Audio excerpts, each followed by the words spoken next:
वडोदरा का सुरसागर तालाब ये एक ऐसा तालाब है जो वडोदरा का सेंटर ऑफ अट्रैक्शन है। न जाने कितनी पीढ़ियां इसके किनारे बैठकर बड़ी हुई है, कितनी पीढ़ियों ने यहाँ पर अपना वक्त बिताया है। क्या आप में से कोई जानता है इस तालाब की कहानी के बारे में?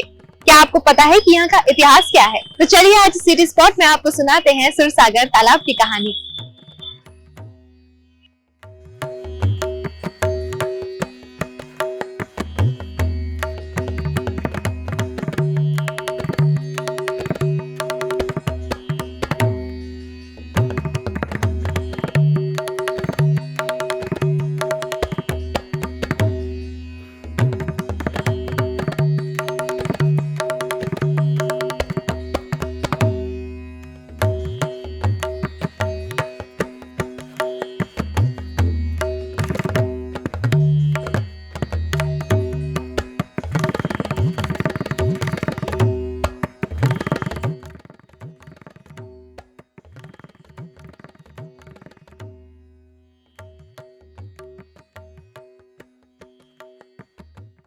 सुरसागर की हिस्ट्री के बारे में बात करें और सुरसागर का जो पुराना नाम था उसका वो तो पहले तो ये उस टाइम में भी ये बड़ौदा के बाहर के एरिया में होता है।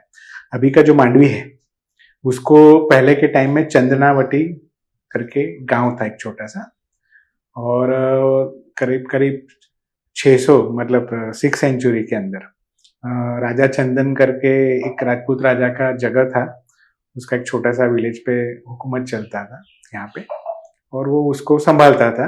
और आज हम लोग जो 4 दरवाजा देखते हैं तो 4 दरवाजा का जो बॉर्डर है शहर, मतलब वहां पे कच्चा सा मिट्टी के दीवार का एक छोटा सा फोर्ट जैसा था। उसको हम फोर्ट भी नहीं कह सकते, जस्ट कंपाउंड जैसा कह सकते। तो वो चंदनावटी नाम का गांव था, और उसका वही इसके नाम वजह से नाम गिरा क्योंकि वहां पे चंदन के वृक्ष बहुत थे, आज भी हैं काफी सारे, और यहाँ पे वो उसका वातावरण सुटेबल होता है, इसलिए वो चंदनावटी करके विलेज बना। और ये जगह जो हम लोग सुरसागर देख रहे हैं वहां पे एक हल्का सा छोटा सा खुदा हुआ जगह था जहाँ पे बारिश का पानी स्टोर होता था, और पूरे साल फिर लोग इस्तेमाल करते थे। जब पानी, एक तो पानी गेट के उस तरफ था, मतलब अभी का पानी गेट नाम है, तो उस पीरियड में था, अभी भी है वहां पे। और एक ये था लेरीपुरा के बाहर का एरिया, तो उसका नाम था चंदनावटी करके। उन्होंने 6 सेंचुरी के आसपास में वो राजा था, तो उस टाइम में उसको और थोड़ा खुदवा के बनाया। उसके बाद धीरे धीरे थोड़ा बहुत होता गया, धीरे धीरे थोड़ा बड़ा हुआ, और 1871 में महाराजा मल्हारराव गायकवाड़, तो वो राजा बने, 5 साल के लिए रहे वो। लेकिन उन्होंने क्या किया कि ये तालाब था तो उसकी बॉर्डर्स नहीं थी, तो उसको बॉर्डर्स डाली, और जैसे आज हम लोग देखते हैं बॉर्डर्स चारों तरफ, और हल्का सा रोड देखते हैं, तो रोड पहले बनाया उन्होंने, सबसे पहले वो काम किया।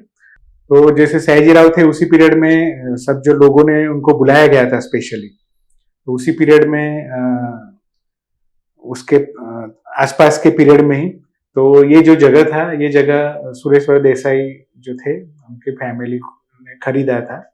तो वो पूरा तालाब नहीं खरीदा था, लेकिन पानी तो सब लोग पी ही सकते थे, तो पी सकते, इसका मतलब ये सब का प्रॉपर्टीज में ये था। लेकिन उसके सेंटर में अपना हवेली बनाया गया था, और वो हवेली के अंदर वो रहते थे, क्योंकि वो एक टाइम में पीरियड में दीवान भी रह चुके बड़ौदा के, और अपना बहुत श्रेष्ठी थे, पैसे का मतलब लेना देना भी वो करते थे वो, तो ऐसे सब, और बहुत रिच पर्सन थे, तो उसके बीच में वो रहते थे।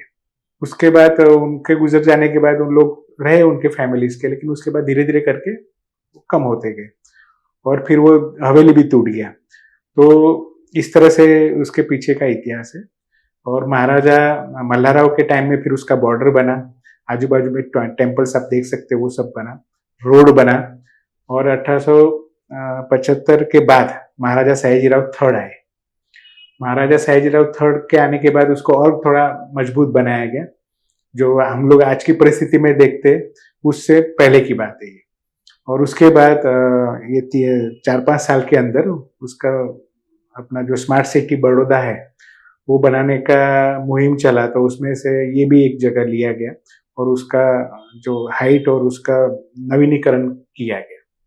तो उसी के बीच में जो योगेश पटेल करके एक धारासभ्य है, उनके वजह से उन्होंने डिसाइड किया कि चलो मैं फंडिंग करता हूँ, वो उनका फंडिंग और दूसरे लोगों का भी फंडिंग, उस तरह से एक बहुत बड़ा महादेव का स्टैचू हम लोग लगाएंगे।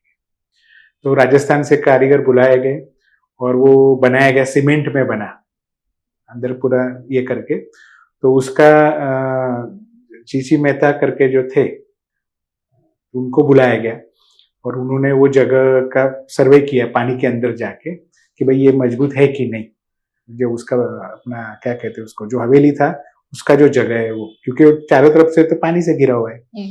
तो फाइनली डिसाइड हुआ कि इसी पे करेंगे हम लोग, उसका बेस मजबूत था, उसी पे ये स्टैचू खड़ा हुआ है। और अभी 5-6 साल पहले की बात है, तो यूएस में कोई रहते हैं उसका दानी, जिन्होंने बोला कि हमें गोल्ड लगाने के लिए दूंगा, वर्क उसके पे, तो उस पे गोल्ड का वर्क लगाया हुआ है जो आज हम लोग देख सकते हैं। तो महादेव का लगाने का पर्पस इसलिए था, मुझे पता है तब से, क्योंकि बड़ौदा बहुत सालों से शिव नगरी के तौर पे प्रसिद्ध है। तो बड़ौदा का, और दूसरा पुराणों में इसमें सब में उल्लेख भी है, क्योंकि नवनाथ का स्थापना यहाँ पे हुआ है। फिर कायावरण जो है उसमें जो 27वां अवतार लखोलीश भगवान, उनका भी जन्म स्थान यहाँ पर है, जिन्होंने योगा शुरू किया। हम लोग आज योगा करते हैं वो सब, तो इसलिए फिर वो मूर्ति ये यही सोच के उसका एक सिंबॉलिक ये बनाया गया, और उसके बाद उन्होंने पैसा दिया तो उसको गोल्ड लगाया गया। और आज इस तरह का मूर्ति इसलिए यूनिक है क्योंकि इसमें गोल्ड का वर्क चढ़ाया हुआ है, जो आपको कहीं देखने को नहीं मिलेगा। तो इसलिए ये इम्पोर्टेंट, और बहुत सुंदर तरीके से उन्होंने लगाया है कि 100 साल तक वो निकलेगा नहीं।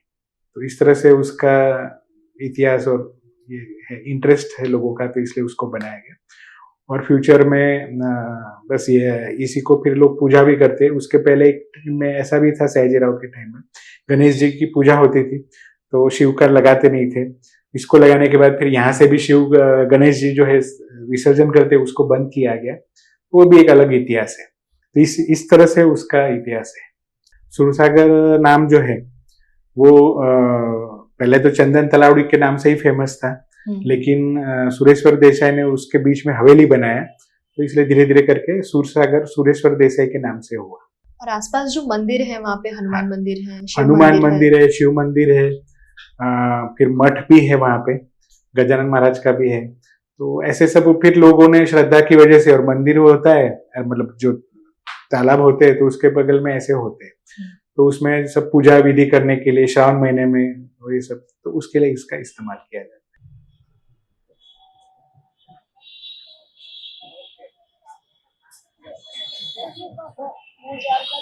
वडोदरा जिसे शिव नगरी भी कहा जाता है, इसलिए शायद ये प्रतिमा जहाँ पर आने जाने वाले हर लोग एक बार तो इस प्रतिमा को देखने रुक ही जाते हैं। हजारों बार हम इन रास्तों से गुजरे होंगे और हजारों बार हमने शिव जी की इस मूर्ति को देखा है, लेकिन जितनी बार भी यहाँ से जाते हैं, एक बार इस मूर्ति को फिर से देखने का मन जरूर कर जाता है।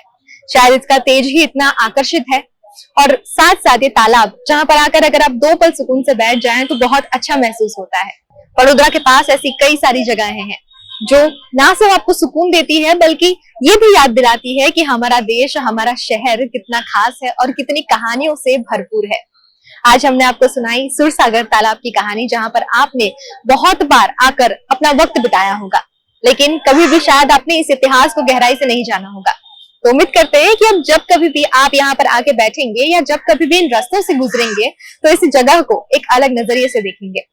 उम्मीद करते हैं कि आज का ये वीडियो आपको पसंद आया हो। ज्यादा से ज्यादा इसे अपने दोस्तों के साथ शेयर कीजिए ताकि उन्हें पता चले कि हमारे शहर में क्या क्या खास है।